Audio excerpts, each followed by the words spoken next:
Friends देखंतु SBI बा state bank of India तरफ एक न्यू वैकेंसी अपडेट रही या आपण मैंने सब जिलार प्रार्थी आवेदन करें जार कि एप्लिकेशन मोड रही ऑनलाइन आपण मैंने केवल या ऑनलाइन माध्यम आवेदन करें। एटारे शेष तारीख रही 20 सेप्टेम्बर 2022 रही आपण मैंने जदि इंटरेस्टेड रे ताले 20 सेप्टेम्बर सुधा आवेदनटी सारी नियंतु। सेहीपरि देखंतु पदवी संख्या रही है 665 गोटी टोटाल नंबर पदवी संख्या रही। तेबे आसंतु जानिबा कि जॉब पई एज लिमिट सब कौन रही, क्वालिफिकेशन कौन रही, प्लेस ऑफ पोस्टिंग कौटी रहिबो, एमिति कि ऑल इनफॉरमेशन ए वीडियो माध्यम एनालिसिस करबा। तेणुक फ्रेंड्स वीडियोटी को लास्ट जाए देखो जहाँफल आपण मैंने सब डिटेल्स वीडियो माध्यम जानीपारे। ता पूर्व फ्रेंड्स आपण मैंने जब आम चैनल टी नुआ आसते सब्सक्राइब कर पाखे आसता नोटिफिकेशन बेल को ऑल सिलेक्ट करंतो जहाँफल मुझे भी आगक ये जॉब अपडेट वीडियो अपलोड करी आपण मैंने नोटिफिकेशन सर्वप्रथम पाइपर। चलते फ्रेंड डेन कर वीडियो को स्टार्ट करें। प्रथम देखो फ्रेंड्स यार ऑर्गेनाइजेशन नेम टी रही state bank of India SBI तरफ वैकेंसी टी रही।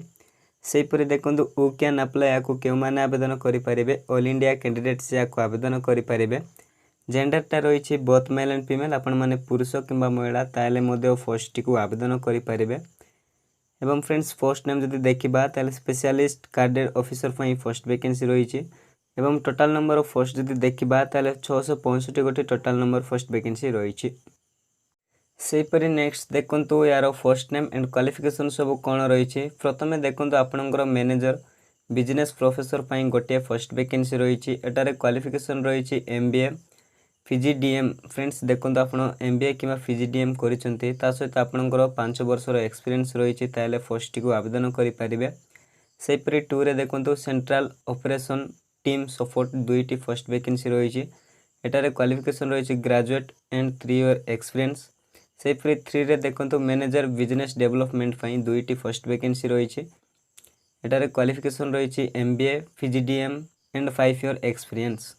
सेहीपरि 4 रे देखो प्रोजेक्ट डेवलपमेंट मैनेजर बिजनेस देखो एटारे दुईटी फर्स्ट वैकेंसी रही। एटारे मध्य क्वालिफिकेशन रही एमबीए पीजीडीएम 5 ईयर एक्सपीरियंस। सेहीपरि 5 रे देखो रिलेशनशिप मैनेजर एटारे 335 गोटी टोटाल नंबर फर्स्ट वैकेंसी रही।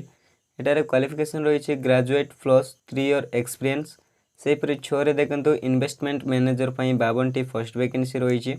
एटारे क्वालिफिकेशन रही ग्रेजुएट मिस बा सीडब्ल्यूएम 5 ईयर एक्सपीरियंस। सेहीपरि नेक्स्ट देखो 7 रे रही सीनियर रिलेशनशिप मैनेजर एटारे 147 गोटी टोटाल नंबर फर्स्ट वैकेंसी रही। क्वालिफिकेशन रही ग्रेजुएट प्लस 6 ईयर एक्सपीरियंस। सेहीपरि 8 रे देखो रिलेशनशिप मैनेजर एटारे 37टी फर्स्ट वैकेंसी रही।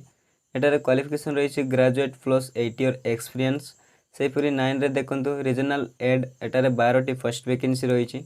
एटारे क्वालिफिकेशन रही graduate plus 12th year experience रही। देखो 10 रे रही कस्टमर रिलेशनशिप्स एग्जीक्यूटिव 75 गोटी टोटाल नंबर फर्स्ट वैकेंसी रही। एटारे क्वालिफिकेशन रही ग्रेजुएट प्लस ड्राइविंग लाइसेंस। सेहीपरि नेक्स्ट देखो फ्रेंड्स यार इंपोर्टाट डेट सब कौन रही। जमीक देखो एप्लिकेशन मोड ऑनलाइन आपण मैंने केवल ऑनलाइन माध्यम या आवेदन करेंगे। अप्लाईर स्टार्ट डेट जब देखा ताले 31 अगस्त 2022 थिला ऑलरेडी स्टार्ट हो गलानी। एवं फ्रेंड्स अप्लाईर लास्ट डेट रही 20 सेप्टेम्बर 2022 रही।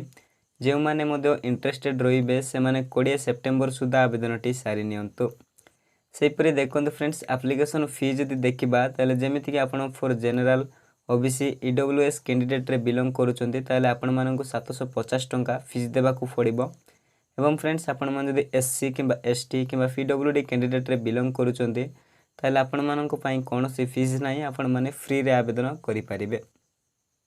सेहीपरि नेक्स्ट देखो यार सिलेक्शन प्रोसीजर केमिति रोचे। प्रथमे आपणकर देखो शॉर्ट लिस्टिंग ऑफ एप्लिकेशन रहिबो, तापर आपणकर इंटरव्यू एवं 3 रे आपणकर डॉक्यूमेंट वेरिफिकेशन करा जिवो।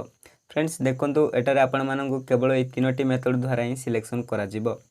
एवं फ्रेंड्स जो मैंने आवेदन करने इंटरेस्टेड रे से मैंने नोटिफिकेशन पीडीएफ टी को थोड़े बल से पढ़ंतु तापर जाइए आवेदन करंतु। तापर फ्रेंड्स आपन को जब जॉब रिलेटेड किसी भी क्वेश्चन कि कौन डाउट रोचे ताहले आपण माने कमेंट करके जणाई पारिबे।